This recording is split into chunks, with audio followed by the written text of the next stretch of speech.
Now this is the gallery that is the most important part of the Acropolis Museum. This has been specifically designed to house the Parthenon marbles.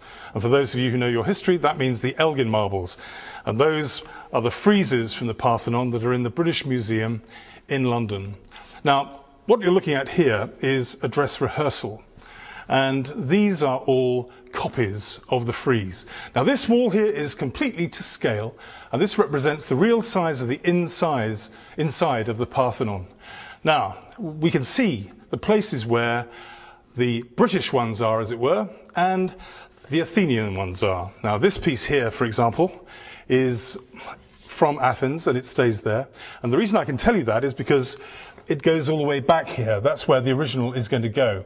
But when the museum opens, there's going to be this copy here from London. And the reason I can tell you that that is a copy is because the wall only goes back that far. Because what happened was, when Lord Elgin took away the marbles from the Parthenon up there and took them back to London, he indulged in an act of what many people regard as vandalism, because he hacked away at the marble behind and just cut away a slither basically behind, which is about 6 inches deep, whereas the one that is in Athens still is about nearly 2 feet deep. This is a very particular room because we have here the display of all the architectural sculpture of Parthenon. I mean, for the first time we create an environment architecturally correct to present these pieces. For example, we can present here the whole frieze, 160 meters, as this frieze was in the original building.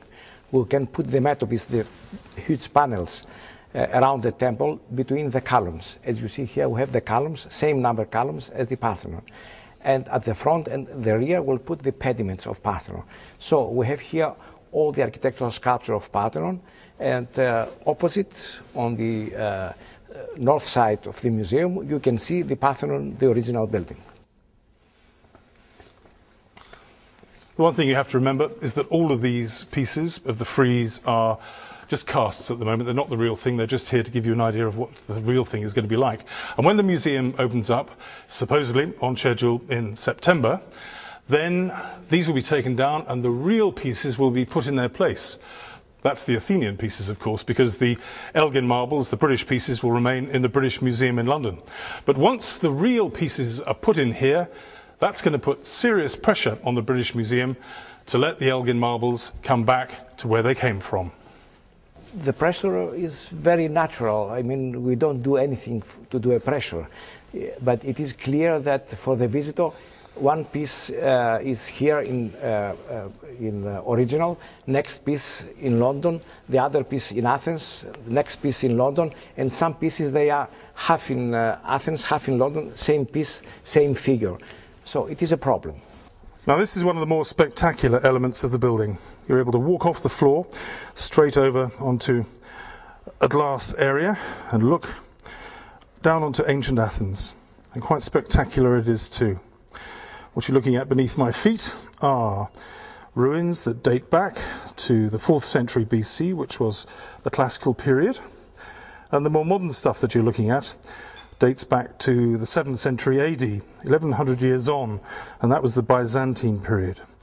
And from ancient, you go to modern. The purpose is to present this excavation with mostly finds of the private life of ancient people, so we can present in this museum with masterpieces from the official life, from the highlights of the Acropolis, together with the pieces of domestic life. So we created this exhibition here of the finds. We incorporated the excavation into the museum, and we'll make a special exhibition of the movable finds of this excavation on the site.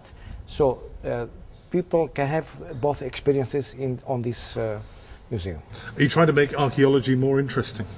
I think archaeology is an exciting effort, and I think we should give to the visitors the possibilities to enjoy what the archaeologists enjoy during the excavation. Now, the one thing that everybody's worried about here are earthquakes, because this is the most seismic place in the whole of Europe. And recently there was a real test for this museum, because there was a 6.5 Richter earthquake about 200 kilometers away from here, and yet the building performed magnificently because it is set on ball bearings, and so instead of shaking, it swayed like a ship, and that was the perfect test.